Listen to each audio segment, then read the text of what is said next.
பிரியாணியோட மெயின் சைடிஷான கத்திரிக்காய் பச்சடி பார்க்குறதுக்கு தகன்னு செம்ம டேஸ்ட்டாக ஈஸியாக எப்படி செய்கிறதுன்னு பார்க்கலாம் வாங்க. நல்லா தாராளமாக நல்லெண்ணெய் சேர்த்து வாஷ் பண்ணி 4 கட் பண்ணி எண்ணெயில் சேர்த்துக்கலாம். கத்திரிக்காயை நல்லா கத்திரிக்காயை வதக்கி இந்த அளவு கலர் சேஞ்ச் ஆகி வந்தோடனே எடுத்துக்கலாம் கத்திரிக்காயை. இப்போ அதே எண்ணெயில் 1 ஸ்பூன் கடுகு, 1 ஸ்பூன் வெந்தயம், 1 ஸ்பூன் ஜீரகம், 1 ஸ்பூன் மிளகு நல்லா நிறைய சேர்த்துக்கிறேங்க, நல்லா டேஸ்ட்டாக இருக்கும்.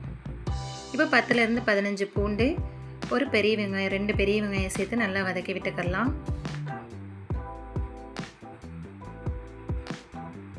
கொஞ்சோண்டு கருவேப்பிலை சேர்த்துக்கிறேன். கருவேப்பிலையும் சேர்த்து நல்லா வெங்காயம் வதங்கி வரட்டும். வெங்காயம் நல்லா வதங்கி வந்ததுக்கப்புறம் ஒரு தக்காளி சேர்த்துக்கிறேன். உங்களுக்கு தேவைன்னா 2 தக்காளி சேர்த்துக்கிறேங்க. இப்போ தக்காளி நல்லா வதங்கி வந்ததுக்கப்புறம் குழம்பு மசாலா 1 ஸ்பூன் மிளகாத்தூள் சேர்த்து 1/4 ஸ்பூன் மஞ்சள் தூள் அதிகமாக சேர்த்துறாதீங்க, கத்திரிக்காய் பச்சடியோட கலரையே மாற்றிடும். இப்போ நல்லா மிக்ஸ் பண்ணி விட்டுக்கிட்டு இப்போ 1/4 ஸ்பூன் இஞ்சி பூண்டு பேஸ்ட்டு சேர்த்துக்கிறேன். இஞ்சி பூண்டு பேஸ்ட்டுமே அதிகமாக சேர்த்துறாதீங்க, டேஸ்ட்டை மாற்றிடும். இப்போ 2-3 நிமிஷத்துக்கு மூடி போட்டு மூடி வச்சுக்கிறேன். இப்போ வதக்கி வச்சுருக்கிற கத்திரிக்காயை சேர்த்துக்கிறேன்.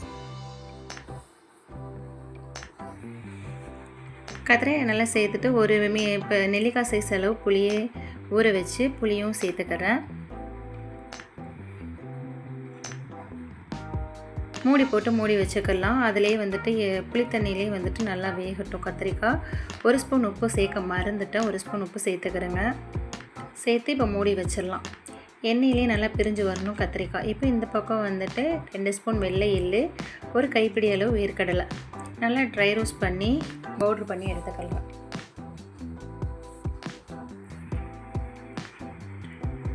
இப்போ பாருங்கள் கத்திரிக்காய் நல்லா எண்ணெயில் பிரிஞ்சு வந்துருச்சு. இந்த ஸ்டேஜில் நம்ம பவுட்ரு பண்ணி வச்சுருக்கிற எள்ளை சேர்த்துக்கலாம். சேர்த்து நல்லா மிக்ஸ் கொடுத்து விட்டுக்கலாம். கொடுத்துட்டு 1/4 டம்ளர் தண்ணி சேர்த்துக்கிறேங்க. அந்த எள்ளு நல்லா வேகணும் தண்ணியில். நல்லா மிக்ஸ் கொடுத்து இன்னும் ஒரு 10 நிமிஷம் மூடி போட்டு மூடி வச்சுக்கலாம். இப்போ இந்த கன்சிஸ்டன்சியில் 1/2 டீஸ்பூன் நாட்டு சர்க்கரை சேர்த்துக்கிறேன். டேஸ்ட் இன்னும் இன்க்ரீஸ் பண்ணி கொடுக்கும்.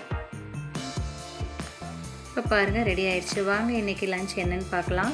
இன்றைக்கி சண்டே லன்ச் கத்திரிக்காய் பச்சடி, பீஃப் பிரியாணி, மட்டன் எலும்பு தால்ச்சா அண்ட் கேசரி எக்கு.